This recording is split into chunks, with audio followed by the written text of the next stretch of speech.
అందరికీ నమస్తేనుల్లా welcome to MR media Telangana. This is Rekha. మాజీ మంత్రి హరీష్ రావు గారు ఇలా తెలంగాణ భవన్లో చిట్చాట్ ఏర్పాటు చేసిండ్రు, మీడియా చిట్చాట్. ఈ చిట్చాట్లో చాలా అంశాలు అంటే తెలంగాణ రాష్ట్రానికి అక్కరపడే అంశాలు చాలా అంశాలు ప్రస్తావించిండ్రు. ఆ అంశాలు ఏంది ఏం కథ మనం ఈ వీడియోలో చూసుకుందాం. ఈ సర్కారు అలవిగాని హామీలు ఇచ్చి ఏ విధంగా ఎగబెట్టుకుంటూ పోతా ఉన్నది, అట్లనే మన నీటి హక్కులను ఏ విధంగా కాలరాస్తా ఉన్నది, అండ్ ఈ 22A ఎట్లా తీసుకొచ్చిండ్రు, ఎందుకు తీసుకొచ్చిండ్రు, మళ్ళా ఎందుకు దీని మీద రివ్యూలు పెడతామని చెప్పేసి చెప్తారు, మీటింగులు పెడతామని చెప్పేసి చెప్తారు.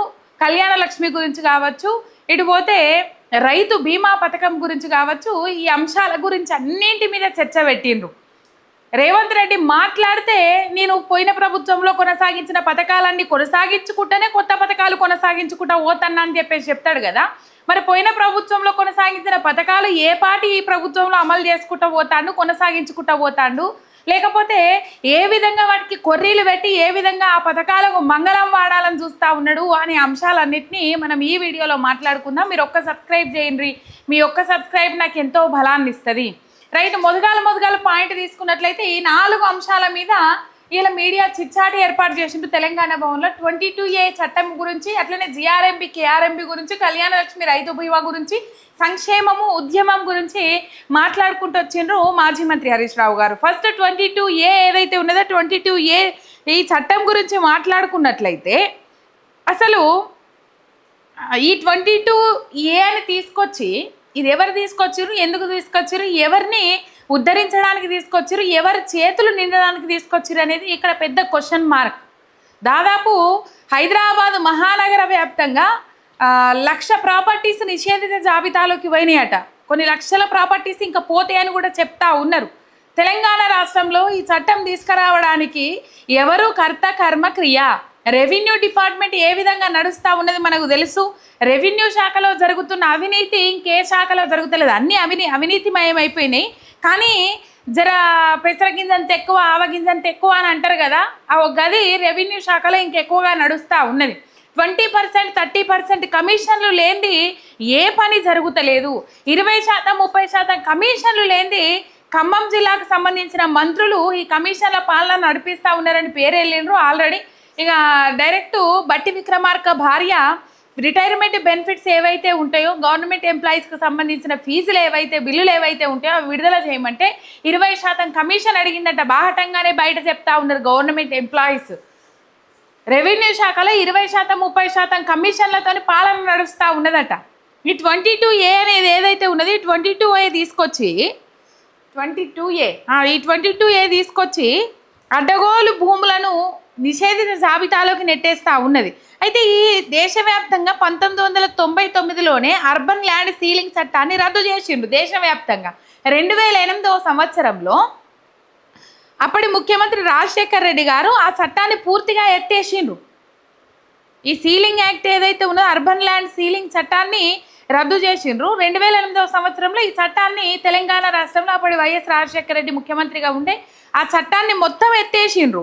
అయితే ఆనాడు సీలింగ్ పరిధి నుంచి బయటపడి క్లియర్ భూములను కూడా ఈ ప్రభుత్వము క్లియర్ భూములు అని చెప్పేసి చెప్పిన తర్వాత అన్ని ప్రాపర్టీస్ వాళ్ళు కొనుగోలు చేసిన తర్వాత ఇప్పుడు ఈ ప్రభుత్వం వచ్చి 22Aలో పెట్టడం ఏ రకమైన న్యాయం అని చెప్పేసి ప్రశ్నించిండ్రు.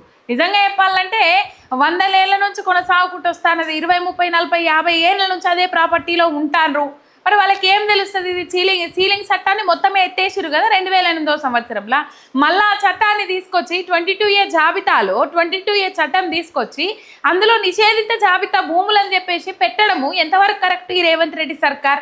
దీని వెనుక కూడా హైడ్రా తీసుకొచ్చిండ్రు. హైడ్రా వెనుక పెద్ద కుళ్ళు కుతంత్రం ఉన్నది, పెద్ద కథనే ఉన్నది. ఆ కథ నడిపించిరు అందరికాడికి దోసుకుర్రు. ఏ న్యాయస్థానాలు మమ్మల్ని ఏం చేస్తాయి అని చెప్పేసి గుడ్డెద్దు చేన్ల పడ్డట్టు ఎట్లా పడితే అట్లా బరుక్కుంటూ పోయిండ్రు. ఆఖరికి న్యాయస్థానం ముంగట 2 చేతులు కట్టుకొని తల దించుకొని నిలబడాల్సిన పరిస్థితి ఏర్పడ్డది. హైడ్రాను తీసేయాలి, హైడ్రా రంగనాథను తీసేయాలని చెప్పేసి హైకోర్టు ధర్మాసనం రేవంత్ రెడ్డికి ఆదేశాలు జారీ చేసినప్పటికి కూడా మరి దాని మీద తన స్టాండ్ ఏందో ఇంతవరకు చెప్పలే రేవంత్ అన్న. ఇప్పుడు హైడ్రాని ఏ విధంగా తీసుకొచ్చిండ్రు, ఏ విధంగా హైడ్రాతోని పేదల ఇండ్లు కూలగొట్టి పెద్దోళ్ళ దగ్గర వసూలు చేసిండ్రో సేమ్ ఇది కూడా అంతే. ఇప్పుడు పెద్దోళ్ళు అనకొండలే టార్గెట్ అన్నట్లుగా మాట్లాడుతూ ఉన్నారు. పెద్దోళ్ళు అంటే ఇప్పుడు ఇంత పెద్ద బిల్డింగ్ ఉన్నది అని అంటే పెద్ద కోట్లకు అధిపతి అని చెప్పేసి ఎవరైనా అనుకుంటారు. కాకపోతే ఇప్పుడు ఇందులో మర్మం ఏంటంటే అదేమో పేదోళ్ళ ఇండ్లు కూలగొట్టి పెద్దోళ్ళ దగ్గర గుంజుకున్నారు. ఇందులో ఏంటంటే నిషేధిత జాబితాలో పెట్టేసి మీ భూములు నిషేధిత జాబితాలో ఉన్నాయని చెప్పేసి దాదాపు కోట్ల రూపాయలు డిమాండ్ చేస్తూ ఉన్నారట. మీ భూమి నిషేధిత జాబితాలో ఉన్నది, లేకపోతే మీ ప్రాపర్టీ నిషేధిత జాబితాలో ఉన్నది, ఆ నిషేధిత జాబితా నుంచి మీ ప్రాపర్టీ బయటికి రావాలన్నా అయితే 50 కోట్లు కట్టు, లేకపోతే 100 కోట్లు కట్టు. ఇక వాళ్ళకి నోటికి ఎంత అంత ప్రాపర్టీ బేస్ అన్నట్టు.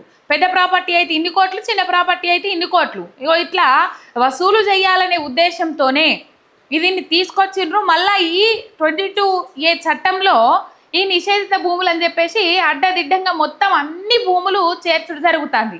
ఇక్కడ ట్విస్ట్ ఏంటంటే రేవంత్ రెడ్డి ఇల్లు కూడా ఆ నిషేధిత జాబితాలోనే ఉన్నదట. మాజీ మంత్రి హరీష్ రావు గారు చెప్తా ఉన్నారు. ఇక తనదాకా వస్తే కానీ బోర్డ్స్ రాదన్నట్లు తనదాకా వచ్చినాక తెలిసింది. సురుకు తనదాకా తలుగుతనే కదా తెలిసేది నొప్పేంది బాధ ఏంది అనేది.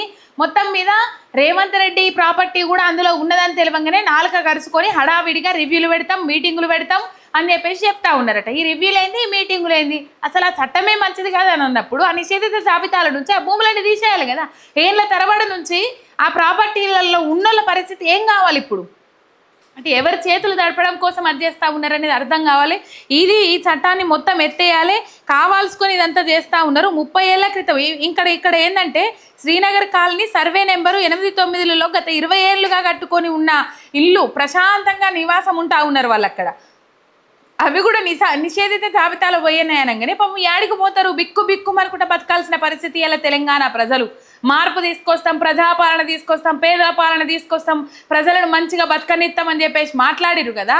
ఒకవైపు హైడ్రా, ఇంకొక వైపు ఈ నిషేధిత జాబితా. ఇదంతా ప్రజలు ఏ మూలన ఏమవుతుందో తెలియక, ఎట్నుంచి ఎవరు వాలిపోతారో తెలియక భయం గుప్పిట్లో ఓ అడవిలో కారండ పడవిలో నివసించినట్లు బతకాల్సిన పరిస్థితి ఉన్నది ఈ కాంగ్రెస్ పాలనలో తెలంగాణ రాష్ట్రంలో. ఈ అంశం మీద అయితే గతంలో ప్రభుత్వం అధికారికంగా ఎన్ఓసి వచ్చిన భూములకు బ్యాంకులు కూడా లోన్లు ఇచ్చినాయి. ఇప్పుడు అవే భూములను తీసుకొచ్చి 22Aలో పెట్టడం వల్ల ఏం చేస్తారు, అటు ప్రజలు ఇబ్బంది పడతా ఉన్నారు, ఇటు బ్యాంకులో ఇబ్బంది పడాల్సిన పరిస్థితి, ఆగం కావాల్సిన పరిస్థితి. 22A అనేది ప్రభుత్వానికి ప్రజలకు ప్రజలను అడ్డగోలుగా దోచుకునే ఒక ఆయుధంగా మారింది అని చెప్పేసి ఇక రెవెన్యూ శాఖలో ఏం పని కావాలన్నా ముందుగానే చెప్పిన 30% ఈ అంశాలు ఇందులో ప్రస్తావించుకుంటూ వచ్చిండ్రు. డిసెంబర్ 7, 2023 నుంచి భూములను ప్రొహిబిషన్ లిస్టులో పెట్టిన వివరాలు ప్రభుత్వము వెంటనే విడుదల చేయాలి. మరి 22 ఏదైతే ఉన్నది నిషేధిత జాబితా ఏదైతే ఉన్నదో ఇది 2023 నుంచి పెడతా ఉన్నారట. డిసెంబర్ 7, 2023 నుంచి పెడతా ఉన్నారట. మరి ఎవరు పెడుతుర్రు, ఎందుకు పెడుతుర్రు? ఒకవేళ ఆ నిషేధిత జాబితా నుంచి బయట పడేయాలంటే ఏం తీసుకుంటుర్రు, ఎవరు మళ్ళీ నిషేధిత జాబితా నుంచి బయటకు తీసుకొస్తున్నారు? ఈ వివరాలన్నీ బయట పెట్టాలని చెప్పేసి మాజీ మంత్రి హరీష్ రావు గారు డిమాండ్ చేసిండ్రు. ఇక ఇంకొక అంశం ఏంటంటే KRMBకి సంబంధించి మాట్లాడారు. Godavari river management board, Krishna river management board అంశాల గురించి మాట్లాడిండ్రు. మనము ఆల్రెడీ హక్కులు సాధించుకున్న ప్రాజెక్టులు ఏవైతే ఉన్నాయో 7 ప్రాజెక్టులకు సంబంధించి రేపు అంటే 18 తారీఖు నాడు GRMB సమావేశం ఉండే. ఈ సమావేశం వాయిదా పడ్డది. ఎందుకు వాయిదా పడ్డది? మాజీ మంత్రి హరీష్ రావు గారు మీడియా సమావేశం ఏర్పాటు చేసిండ్రు. ఎప్పుడు ఈ నెల 3 తారీఖు 4 తారీఖు దీని మీద మీడియా సమావేశం ఏర్పాటు చేసిండ్రు. మీడియా సమావేశం ఏర్పాటు చేసిన తర్వాత కూడా ఈ మొద్దు సర్కారు, ఈ పోతున్నట్టు నడుస్తున్న సర్కారు తెలంగాణ ప్రాంతానికి కాకుండా ఆంధ్ర ప్రాంతానికి న్యాయం చేయాలి, మన నీళ్లు అటువైనా పర్లేదు అని చెప్పేసి పాలన నడిపిస్తున్న ఈ సర్కారు మొద్దు నిద్ర లేవకపోతే ప్రెస్ మీట్ పెట్టిన తర్వాత GRMB వల్ల ఏ విధమైన ఈ సమావేశం వల్ల అందులో మనకు ప్రాజెక్టులు అనుమతి వచ్చిన 7 ప్రాజెక్టులకు సంబంధించిన అనుమతుల మీద మళ్ళీ చర్చిస్తాము. చిన్నది GRMB చర్చిస్తుంది. ఆల్రెడీ CWC పర్మిషన్ ఇచ్చిన తర్వాత అంతా అయిపోయిన తర్వాత కేంద్రం కుక్క తోక నాడిస్తుందా అని చెప్పేసి కూడా మాట్లాడిరు. ఈ అంశం మీద 2 రోజులు టైం ఇచ్చిర్రు, వీళ్ళు సపోర్ట్ చేయలే. మళ్ళీ మాజీ మంత్రి హరీష్ రావు గారే లేఖ రాసిండ్రు. కేంద్ర జలశక్తికి సంబంధించి లేఖ రాసిండ్రు. కేంద్ర జలశక్తి సెక్రటరీకి లేఖ రాసిండ్రు. ఈ GRMBలో ఏదైతే మేము ఆల్రెడీ హక్కులు పొందిన ప్రాజెక్టులు ఏవైతే ఉన్నాయో దానికి అన్ని పర్మిషన్స్ క్లియర్ అయిన ప్రాజెక్టులు ఏవైతే ఉన్నాయో వాటికి సంబంధించి మళ్ళీ పునఃసమీక్షిస్తాము అనే అంశం ఏదైతే ఉన్నదో దాన్ని ఉపసంహరించుకోకపోతే కేంద్రం మీద కేంద్ర ప్రభుత్వం ఆధీనంలో ఉన్న సంస్థలు ఏవైతే ఉన్నాయో, కేంద్ర ప్రభుత్వం నడిపిస్తున్న సంస్థలు ఏవైతే ఉన్నాయో ఆ సంస్థల మీద విశ్వసనీయత ఓగొట్టుకున్నట్లే అని చెప్పేసి మాట్లాడిర్రు. ఆ ప్రెస్ మీట్కి గాను పోరాటం చేసిండ్రు. పోరాటం గాను రేపు జిఆర్ఎంబి ఏదైతే ఉన్నదో దానికి సంబంధించి మీటింగ్ ఏదైతే ఉన్నదో అది పోస్ట్పోన్ చేసుకున్నారు. అది క్యాన్సల్ అయినట్టే, రేపటిది క్యాన్సల్ అయినట్టే. క్యాన్సల్ అవుడు కాదు, మళ్ళీ దినాన పెట్టుకుంటారు కదా. ఈ జిఆర్ఎంబి చర్చించే అంశాలు ఏవైతే ఉన్నాయో ఆ అంశాలలో ఈ 7 ప్రాజెక్టులకు సంబంధించి మా తెలంగాణ ప్రాంతానికి సంబంధించిన 7 ప్రాజెక్టులకు సంబంధించిన పర్మిషన్లు ఆల్రెడీ అయిపోయినాయి. అసలు దాని గురించి ప్రస్తావన చేయాల్సిన అవసరమే లేదు. ఆ టాపిక్ను తీసేయండి అని చెప్పేసి డిమాండ్ చేసిండ్రు. రైట్. దాదాపు ఇక ఈ అంశంలో రైతు బీమా పథకం గురించి మాట్లాడినరు. ఈ రైతు బీమా పథకం గురించి ఏం చేసిండ్రు? ఈ కాంగ్రెస్ వచ్చినప్పటి నుంచి రైతు బీమా అనేది ఒక బృహత్తరమైన పథకం. ఎవరికి రాలే దేశంలో ఈ ఆలోచన. ఫర్ సపోజ్ నేనే చెప్తా, 2016లో ఇది కనుక ఉండుంటే మా కుటుంబం రోడ్డున పడకపోతుండే అని చెప్తుంటా. నేను ఎందుకు చెప్తుంటా అంటే, కుటుంబ యజమాని జీవిడిస్తే దినవారం వెళ్ళే లోపట్ల ఈ రైతు బీమా కింద 5 లక్షల రూపాయలు ఆ ఇంటికి చేరినే ఆ కుటుంబం రోడ్డున పడకుండా ఆదుకున్నది బీఆర్ఎస్ ప్రభుత్వము. గుంటుండని 2 గుంటలు ఉండని ఆ భూ యజమాని జీవిడిస్తే. కానీ ఏమైంది? కాంగ్రెస్ వచ్చినప్పటి నుంచి దాదాపు 42 లక్షల కుటుంబాలను ఆదుకున్నది బీఆర్ఎస్ ప్రభుత్వం. 42,15,000 మందికి ఈ ఒక్క పథకము భరోసా ఇచ్చింది.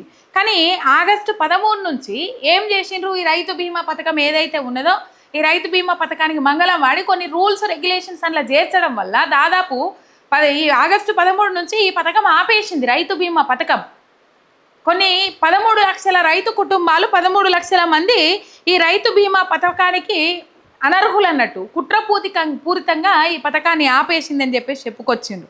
ఈ ప్రభుత్వం కొత్తగా తెచ్చే ఈ పథకం వల్ల 13 లక్షల మంది రైతులకు ఇవి వెళ్ళాయి. అండ్ రైతు భరోసా గురించి కూడా మొన్న ఏదైతే సంగారెడ్డిలో మాట్లాడిండో రేవంత్ రెడ్డి, సంగారెడ్డిలో మాట్లాడిన దానికి మాజీ మంత్రి హరీష్ రావు గారు కౌంటర్ ఇచ్చిండ్రు. కౌంటర్ ఇచ్చి 19,000 కోట్ల రూపాయలు ఎగ్గొట్టిండ్రు. రైతు భరోసా పైసలు ఎన్ని విడతలు ఎగ్గొట్టిరో మనందరికీ తెలుసు కదా. ఈ రైతు భరోసా అంశాలకు సంబంధించి లెక్కలు చెప్పిండ్రు. 2022 ఆ సంగారెడ్డిలో ఏం మాట్లాడిండ్రు రేవంత్ రెడ్డి? 2,000 పెంచి బీఆర్ఎస్ ప్రభుత్వం కంటే ఎక్కువ ఇస్తున్నా అని చెప్పేసి మాట్లాడిండ్రు. దానికి సంబంధించి లెక్కలు చెప్పిండ్రు. 2022-23 ఆర్థిక సంవత్సరానికి కేసీఆర్ గారు 14,773 కోట్ల రూపాయల రైతు బంధు ఇచ్చిండ్రు. రేవంత్ రెడ్డి ప్రభుత్వం ఏమో 2024-25 తీసుకున్నట్లయితే 5,057 కోట్లు అంటే 13,000 కోట్ల రూపాయలు ఎగ్గొట్టిరు. అట్లనే 25 సంవత్సరానికి సంబంధించి 11,800 కోట్లు ఇచ్చి దాదాపు 19,000 కోట్ల రూపాయలను ఎగ్గొట్టిర్రు. ఇప్పుడు ఎవరు ఎక్కువ ఇచ్చినట్టు అని చెప్పేసి సురుకులు పెట్టిరు మాజీ మంత్రి హరీష్ రావు గారు. ఇవ్వాల్సినవి ఎగ్గొట్టి పెంచి ఇచ్చినమని అబద్ధాలు చెప్పుడు సిగ్గుచేటని చెప్పేసి మండిపడ్డారు. ఆయన ఇంకొక అంశం గురించి మాట్లాడినరు, కళ్యాణ లక్ష్మి గురించి మనం ఒక వీడియో కూడా చేసుకున్నాము. పేదింటి ఆడబిడ్డ పెళ్లికి కళ్యాణ లక్ష్మి ఒక భరోసా, ఒక ధైర్యం. ఇట్లా దీంతో బాల్య వివాహాలు కూడా తగ్గిపోయినాయి. ఈ కళ్యాణ లక్ష్మి పథకానికి మంగళం వాడిండు రేవంత్ రెడ్డి. 30 రోజులు టైం ఇచ్చింది హైకోర్టు ధర్మాసనం. మరి ఆయన ఈ ఒక్క పథకం మీదనే ఎందుకు చట్టబద్ధత లేదు అని చెప్పేసి పోయిండో తెలియదు. చట్టబద్ధత లేదు, అడ్వకేటు వేణుగోపాలే ఎవరో ఉన్నారు పేరు, ఆయనే ఎందుకు పోయిండు, ఆడ పిటిషన్ వేసిండు ఎందుకు తెలియదు. ఇదంతా సూత్రధారి పాత్రధారి రేవంత్ రెడ్డి, ఇంకెవరు ఉండరు దీంట్లో, నో ఆప్షన్. ఎందుకంటే ఈ తులం బంగారం చేయబట్టి మహిళల నుంచి తీవ్రమైన వ్యతిరేకత ఏర్పాటైంది. చట్టబద్ధత చేయలేదు అని చెప్పేసి బీఆర్ఎస్ ప్రభుత్వం మీద నెట్టేద్దామని ఆలోచన చేసిండేమో. కానీ ఈ దాదాపు చాలా మంది మాట్లాడుతారు ఊళ్ళల్లో రేవంత్ అనేది సీగుడ్డు మైండ్ అని చెప్పేసి. నిజంగా చెప్పాలంటే ఈ కళ్యాణ లక్ష్మి పథకము ఇంటికి మేనమామనన్న ఆలోచన చేస్తాడో చేయడో తెలియదు. కానీ 55,000తో ప్రారంభమైన ఈ పథకం 71,000గా పెంచబడి 1,16,000 రూపాయలు కళ్యాణ మండపానికి లేకపోతే పెళ్ళైన నెల రోజుల వ్యవధిలో ఆ ఇంటికి చేరేటి. అయ్యో కళ్యాణ లక్ష్మి పైసలు రాగానే ఇస్తా అని చెప్పేసి 1,00,000 రూపాయలు అప్పు తెచ్చుకొని ఆ బిడ్డను కన్నా తండ్రి పాపము పెళ్ళి వేసి ఇస్తుండే, నమ్మకంతో పుట్టనిస్తుండే పైసలు. ఇప్పుడు ఈ కళ్యాణ లక్ష్మి కాస్త సంతాన లక్ష్మి అయింది. పిల్లల్ని సంకల వేసుకొని చెక్కులు అందుకోవాల్సిన పరిస్థితి ఏర్పడ్డది.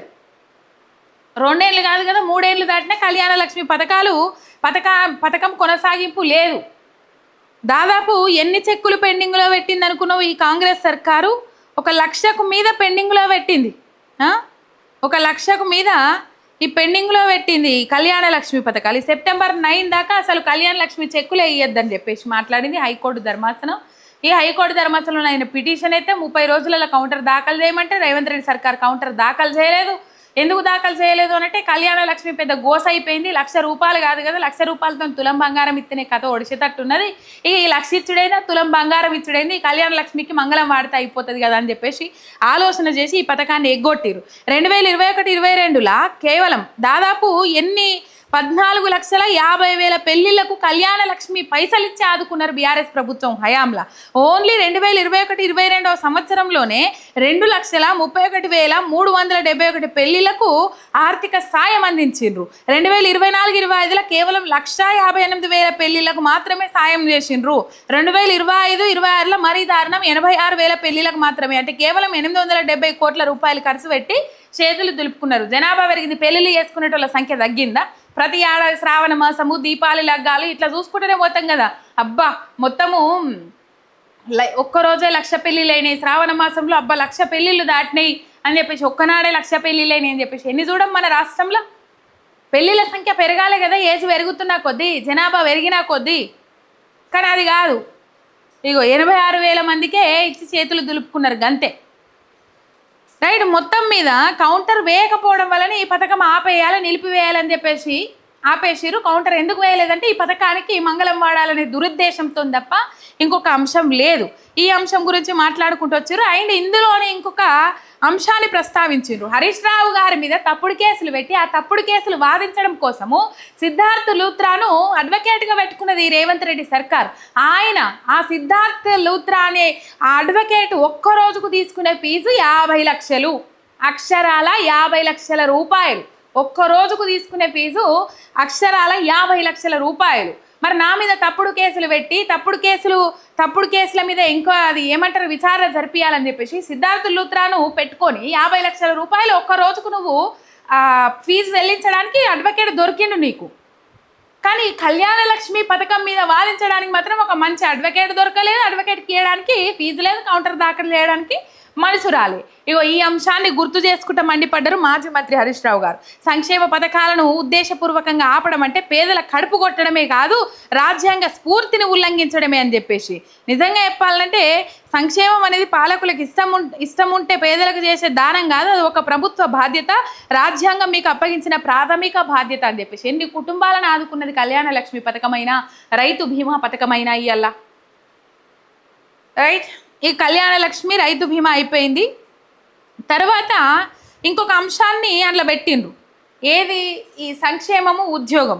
రాజ్యాంగంలోని ఆర్టికల్ 35 నుంచి 51 వరకు స్పష్టంగా చెప్తున్నది ఏంటంటే సంక్షేమం అనేది రాజ్యం యొక్క ప్రాథమిక విధి. నాడు కేసీఆర్ గారు అధికారంలోకి రాగానే 42 సంక్షేమ పథకాలకు ఒకేసారి ఆమోద ముద్ర వేసిండ్రు. కానీ రేవంత్ రెడ్డి సర్కార్ తాపకో కొర్రి పెట్టి ఏమంటారు కదా, అంటే కోపం ఇంటి దవ్వడం అన్నట్టు, నిత్యకయ్యం కావాలన్నట్టు రేవంత్ రెడ్డి ఏ పథకాన్ని ఎట్లెగ్గొట్టాలి, ఏ పథకానికి ఎన్ని కొర్రీలు పెట్టాలి, ఏ పథకానికి మంగళం వాడాలి, అచ్చిరంగానే నిరుద్యోగ భృతికి మంగళం వాడిరు, రైతు డిక్లరేషన్ తుంగలో దొక్కిరు, యూత్ డిక్లరేషన్ తుంగలో దొక్కిరు, 6 గ్యారంటీలు చింతచెట్టు మీద కూసోబెట్టిరు, తాడి చెట్టు ఎక్కి దిగా అంటున్నారు. ఈ 6 గ్యారంటీలకు మంగళం వాడిరు. సంక్షేమము అనేది రాజ్యాంగం ఏం చెప్తుందో రేవంత్ రెడ్డి అర్థం చేసుకుంటే బాగుంటుంది. కేసీఆర్ హయాంలో అధికారంలోకి రాగానే 42 సంక్షేమ పథకాలకు ఆమోద ముద్ర వేసిర్రు. వీళ్ళు చెప్పగలుగుతారా? అవి చెప్పలేకనే కదా ఇట్లా అవాకులు చెవాకులు వేల్చుడు. ఏందన్నా కొత్త ముచ్చట మాట్లాడిండా రేవంత్ రెడ్డి? ఏ సభను చూసుకున్నా, ఏ సమావేశాన్ని చూసుకున్నా, ఏడ బిలిబిత్తిరి ముచ్చట్లు నెత్తి వాళ్ళ కొట్టే, లేకపోతే ఇంకొకటి కట్టే కొట్టే తెచ్చే, అంతే. లడంబుడం ఎప్పుడు ఆవు కథనే ఎప్పుడు, ఇంకొకటి ఎప్పుడు అసలే ముచ్చట్లేదు. ఏమైనా కేసీఆర్, హరీష్ రావు, కేటీఆర్ అట్లా అట్లా గంతే, అంతకు మించి ఏమి లేదు. చెప్పిందే చెప్పిందే దంచుడు. జనాలకు కూడా విసుగొచ్చింది రేవంత్ రెడ్డి స్పీచ్ అంటే. పాలన అంటేనే విసుగొచ్చింది, ఇక స్పీచ్ అంటే. మన పంచాయతీ పెట్టుకున్న వాళ్ళ ముఖం చూడడానికి ఇష్టపడతారా ఎవరన్నా ఊళ్ళల్లో? ఇష్టపడరు. గట్లనే ఇలా రేవంత్ రెడ్డి ముఖం కూడా చూడడానికి ఇష్టపడతలేదు తెలంగాణ ప్రజలు. తమిళనాడు పక్క రాష్ట్రంలో ఏం చేసిండ్రు, 100 రోజులల్లా ఆడబిడ్డల పెళ్ళిళ్ళకు 8 గ్రాముల బంగారం ఇస్తామని మాట ఇచ్చి ఆ మాట నిలబెట్టుకున్నారు. ఇప్పుడు 8 గ్రాముల బంగారం ఇస్తున్నారు ప్రతి ఆడబిడ్డకు.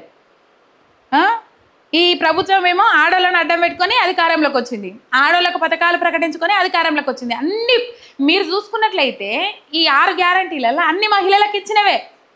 2500 నెలకు 18 సంవత్సరాల నిండిన మహిళలకు 2500, పింఛన్ 4000, వితంతు పింఛన్లు 4000, ఇట్లా ఇందిరమ్మ ఇండ్లని ఇంకా అన్ని విధాల మహిళలని బేస్ చేసుకొని, మెయిన్ తులం బంగారం అయితే మహిళలను బేస్ చేసుకొని చెప్పిండు. యువతలకు స్కూటీలు అన్నాడు. ఇట్లా మహిళలను బేస్ చేసుకొని అధికారంలోకి వచ్చిన ఈ రేవంత్ రెడ్డి ఇలా అన్ని పథకాలకు మంగళం వాడుకుంటా మహిళలను మోసం చేస్తాడు. ఏమనంటే ఫ్రీ బస్సు పెట్టి మురిపిస్తాడు. ఇక వాళ్ళు పోలేదు అవ్వగారిళ్ళకు అత్తగారిళ్ళకు, ఇటు పోతే ఏడాది పట్టు అటు పోతే ఏడాది పట్టు. ఈ ఫ్రీ బస్సు పెట్టక ముందు అత్తగారింటి కాడ ఏడాది ఉందరు, అవ్వగారింటి కాడ ఏడాది ఉందరు, బస్ కిరాయి లేక, బస్సు ఎక్కలేక. ఇక రేవంత్ అని వచ్చినాకనే పోయినాడే తెల్లారే మరుగుతారు. ఈ ఫ్రీ బస్సు బట్టి మొత్తం ఈ ఫ్రీ బస్సు పెట్టి మురిపిస్తాడు ప్రజలను, అంతకు మించి ఏమీ లేదు. ఈ అంశాలు మాట్లాడిర్రు. ఇంకొక అంశం ఏంటంటే శుద్ర పూజల అంశాల గురించి ఈ చిట్చాట్లో ప్రస్తావించరు మాజీ మంత్రి హరీష్ రావు గారు. ఏం మాట్లాడుతుర్రు, ఏం కథ? ముఖ్యమంత్రికి నిజంగా దమ్ముంటే ఆ రోజు సంగారెడ్డిలో మాట్లాడిన రోజు హరీష్ రావు గారి పేరు తీయలే. శివమొగ్గ పోయినరు, శుద్ర పూజలు చేపిస్తాన్రు, ఇట్లా అట్లా అని చెప్పేసి మాట్లాడినరు. కానీ ఆల్రెడీ మాట్లాడిన ముగ్గురికి లీగల్ నోటీసులు పంపించారు మాజీ మంత్రి హరీష్ రావు గారు. లీగల్ సూటు కూడా, పరువు నష్టం దావా కూడా వేస్తా అని చెప్పిండ్రు. టీపీసీసీ అధ్యక్షుడు మహేష్ కుమార్ గౌడ్కు, అద్దంకి దయాకర్ దవాకు ఎడబెట్టిన ఈ మధ్యలో తెలియదు, అద్దంకి దయాకర్కు, ఈ సామా రామ్మోహన్ రెడ్డికి లీగల్ నోటీసులు పంపించిండు. రేవంత్ రెడ్డి ఎక్కడ పేరు అంటాడో, పేరు అంటే మాత్రం లీగల్ నోటీసులు పంపిస్తా అని హరీష్ రావు గారు రెడీగా ఉన్నారట. కానీ పేరు చెప్పకుండా హరీష్ రావు పేరు తీసే ధైర్యం కూడా లేదు రేవంత్ రెడ్డి. కానీ ఈ సందర్భంగా మనకు అర్థమైంది, పేరు తీయడానికి కూడా భయపడ్డాడు అనేది ఈ సందర్భంగా మనకు అర్థమైంది. అందుకే పేరు లేకుండా మాట్లాడారు. అయితే ఈ అంశం గురించి మాట్లాడారు మాజీ మంత్రి హరీష్ రావు గారు. ఏమని మాట్లాడారు అంటే, నాకు భక్తితోని దేవుడు కనబడంగానే దండం పెట్టుకున్నాడు ఒక అలవాటు. అట్లనే తమిళనాడు పోయినా, కర్ణాటకలో ఉన్న అమ్మవారి గుడికి పోయినా, పోయే క్రమంలో శివమొగ్గ ఎయిర్పోర్ట్కు పోయినా, ఆ ఎయిర్పోర్ట్కు పోయిన అక్కడ పోలీసు అధికారులు నన్ను గుర్తుపట్టి వాళ్ళు ఫోటోలు దిగి వాళ్ళు స్టేటస్లలో కూడా పెట్టుకున్నారు. అంటే వాళ్ళు సోషల్ మీడియాలో కూడా షేర్ చేసుకున్నారు. సోషల్ మీడియాలో అంటే ఫోటోలు కూడా దిగిర్రు అని చెప్పిండ్రు. ఎయిర్పోర్ట్కు పోయినా ఇక నేను గుడికి పోతే పూజలు చేసినట్టేనా, ఆధారాలు ఏమన్నా ఉంటే బయట పెట్టి మాట్లాడు అని చెప్పేసి కూడా కౌంటర్ ఇచ్చిండ్రు. నేను ప్రశ్నిస్తున్నా అని చెప్పేసి 3 నెలలకు ఒకసారి నా మీద వ్యక్తిగతంగా దాడికి దిగుతూ ఉన్నారు. 3 నెలలకు ఒకసారి ఏదో కొత్త రాజకీయం మొదలు పెట్టుకొని, కొత్త ముచ్చట ముంగడ పెట్టుకొని నన్ను ఏదో అడ్జేస్తూ ఉన్నారు. కానీ నేను ప్రశ్నించుడు ఆప, నిలదీసుడు ఆప, ప్రజల తరపున పోరాటం ఆప. నన్ను అగ్గిపేటతో ఓల్చుకుంటా మాట్లాడుతాడు, అవాకులు సెవాకులు వేలుస్తూ ఉన్నాడు నా మీద రేవంత్ రెడ్డి. నా గురించి మాట్లాడే స్థాయి రేవంత్ రెడ్డికి ఉన్నదా? ఉద్యమం గురించి మాట్లాడే హక్కు రేవంత్ రెడ్డికి ఉన్నదా అని చెప్పేసి గట్టిగానే ఇచ్చిపడేసిర్రు. తెలంగాణ ఉద్యమం గురించి నైతిక హక్కు లేదు రేవంత్ రెడ్డికి, మాట్లాడే హక్కు లేదు, నైతిక అర్హత లేదు అని చెప్పేసి చెప్పారు. నాడు తెలంగాణ కోసం నిస్వార్థంగా కొట్లాడి నా మీద 370 కేసులు ఉన్నాయి. రేవంత్ అన్న మీద కూడా 86 క్రిమినల్ కేసులు ఉన్నాయి. రేవంత్ రెడ్డి మీద 86 క్రిమినల్ కేసులు. అవి సొంతం కేసులు, రాష్ట్రం కోసం వచ్చిన కొట్లాడిన కేసులు కాదు, లేకపోతే ఇంకో పని చేయడానికి వచ్చిన కేసులు కాదు. అన్ని చిల్లర పంచాయతీలు, చిల్లర రాజకీయాల కేసులు అవి. కానీ ఉద్యమం కోసం కొట్లాడి 370 కోట్లు, తెలంగాణ కోసం కొట్లాడి 370 కేసులు పెట్టుకున్నారు. మెదక్ జైల్లో 3 రోజులు ఉన్నారంట. రైలు రోకోలో 48 గంటలు కంకర రాళ్ల మీదనే వండుకున్నాడట. ఇక రేవంత్ రెడ్డిని వండుకోబెట్టాలి. ఈ కంకర రాళ్ల మీద రేవంత్ రెడ్డిని వండుకోబెట్టాలి. పడుకుంటాడేమో చూడాలి. ఆయన కంకర రాళ్ల మీద ఎందుకు పడుకుంటాడు? కానీ పక్కకే ఫుట్బాల్ కోర్టు ఉన్నది కదా, కింద కాళ్ళు ఒతుకపోతానే, ఆ షూ లేకుండా నడితే ఇసుక ఒతుకపోతుందని 10 కోట్ల రూపాయలు పెట్టి ఫుట్బాల్ కోర్టును మంచిగా చేసుకుని ఇంటి పక్కకు 100 కోట్లు పెట్టి కొత్త బిల్డింగ్ కట్టుకున్నాడు. పరుపు లేకుండా నడితే కూడా అని చెప్పేసి. రైట్, మిలియన్ మార్చ్ సమయంలో నాకు ఈత రాకపోయినా తెలంగాణ కోసం హుస్సేన్ సాగర్లో దూకినా అని చెప్పేసి చెప్పిర్రు. ఈ సందర్భంగా హుస్సేన్ సాగర్ మన దాంట్లో కూడా ఉంటుంది వీడియో. ఆ హుస్సేన్ సాగర్లో తెప్ప మీద వస్తారు మిలియన్ మార్చ్ సందర్భంగా మాజీ మంత్రి హరీష్ రావు గారు. ఈత రాదని తెలిసి కూడా హుస్సేన్ సాగర్లో దూకిర్రని చెప్పేసి దూకిన నేను ఉద్యమం సమయంలో 100 సార్లు ఢిల్లీ చుట్టూ, హైకోర్టు చుట్టూ తిరిగిన చరిత్ర నాది అని చెప్పిర్రు. నా పోరాటాన్ని త్యాగాలను చూసి ప్రజలు ఈ రాష్ట్రంలో ఎవరికి రానంత మెజార్టీతో ఏకంగా 1,20,000 మెజార్టీ ప్రజలు నాకు ఇచ్చిండ్రు. 7 సార్లు నా మీద ప్రత్యర్థులుగా నిలబడ్డోళ్లకు డిపాజిట్ కూడా రానియకుండా చేసిన చరిత్ర నాది. నా ప్రజలు నా మీద అంతగానో నమ్మకం పెట్టుకున్నారు. నా గురించి మాట్లాడే నైతిక హక్కు అర్హత నీకు లేదని చెప్పేసి కొట్టిపడేసి ఇంతగానం తీసి పడేయంగా రేవంత్ రెడ్డి ఎందుకు ఇంకా మాట్లాడతావు? ఏమైనా జిర్రు ఉంటే ఏమైనా ఇజ్జత్ ఉంటే మళ్ళీ మాట్లాడరు. వాతోడు మూతోడు జవాబు ఇచ్చిన తర్వాత అని చెప్పి చాలా మంది మాట్లాడుకుంటారు. నిరుద్యోగులను సున్నితంగా బెదిరెత్తుండు రేవంత్ రెడ్డి. ఇచ్చిన హామీలను గంగలో కలిపి తుంగలో దొక్కి అన్ని అబద్ధాలు మాట్లాడుకుంటా రాజ్యాంగం మీద ప్రమాణం చేసి ఆ బహిరంగ సభలలో అబద్ధాలు మాట్లాడుతున్నామని చెప్పేసి మండిపడ్డారు. ఈ 4 అంశాల గురించి ప్రెస్ మీట్ పెట్టిండ్రు, అది చిట్చాట్ ఏర్పాటు చేసిర్రు, మాట్లాడిర్రు. అండ్ ఇంకొకటి ఏంటంటే ఈ కళ్యాణ లక్ష్మి విషయంలో పొన్నం ప్రభాకర్ అంటాడు అధికారులదే తప్పు అని, పొంగిలేటి శ్రీనివాసరెడ్డి అంటాడు ఈ 22A విషయంలో అధికారులదే తప్పు అని చెప్పేసి ఈ అంశం మీద కూడా మండిపడ్డారు. సర్కార్ నడుపుతున్నావా సర్కస్ నడుపుతుర్రా అని చెప్పేసి మండిపడ్డారు. మీ తప్పులకు ప్రభుత్వ అధికారులు బలి కావాలన్నా, తప్పు మీరు చేస్తే శిక్ష వారు అనుభవించాలనా అని చెప్పేసి మండిపడ్డారు. ఈ అంశం మీద కూడా ప్రభుత్వం తరఫున న్యాయపరంగా జాప్యం జరిగిందా, అధికారుల సమాచార పరంగా జరిగిందా, దాని మీద విచారణకు ఆదేశిస్తా ఉన్నాం. ఇందుకు సంబంధించిన బాధ్యుల మీద చర్య తీసుకుంటాం. ఆల్ కలెక్టర్స్ ఇవి ప్రొహిబిటెడ్ లిస్ట్ లో ఉన్నాయని పాత కాపీని కంటిన్యూ చేసి ఇవ్వటం జరిగింది. అక్కడ డెఫినెట్ గా మా అధికారులది పొరపాటు ఉంది. ప్రజలకి కొంతమందికి ఇబ్బంది కలిగిన మాట వాస్తవం. దానికి నేను నిజంగా చాలా వారందరికీ కూడా నా పక్షాన సారీ చెప్తున్నాను. ఇగో ఇది కథ. మొత్తం మీద ఎవరు రాష్ట్ర ప్రయోజనాల కోసం పనిచేస్తున్నారు, ఎవరు రాష్ట్ర హక్కుల కోసం పనిచేస్తున్నారు, ఎవరు రాష్ట్ర ప్రజల సంక్షేమం కోసం పనిచేస్తున్నారు అనేది తెలంగాణ ప్రజలు ఇప్పటికైనా అర్థం చేసుకోవాలి. వాళ్ళకు పాలన చెయ్యసాతగాక, పాలన ఎట్లా చేయాలనో అనుభవం లేక, ఒక్కసారైనా మంత్రి అయిన అనుభవం ఉన్నదా రేవంత్ అన్నకు? మంచిగా చదువుకోకపోయా, ఓసారి మంత్రి కాకపోయా, ఇక పాలన గట్లగా పడకపోతే ఇంకెట్లా పాడుపడుతుంది అని చెప్పేసి చాలా మంది మాట్లాడుకుంటా ఉన్నారు. ఇది ముచ్చట. ఒక సబ్స్క్రైబ్ చేసుకొని సపోర్ట్ చేయని మీ ఎంఆర్ మీడియా తెలంగాణ ఛానల్.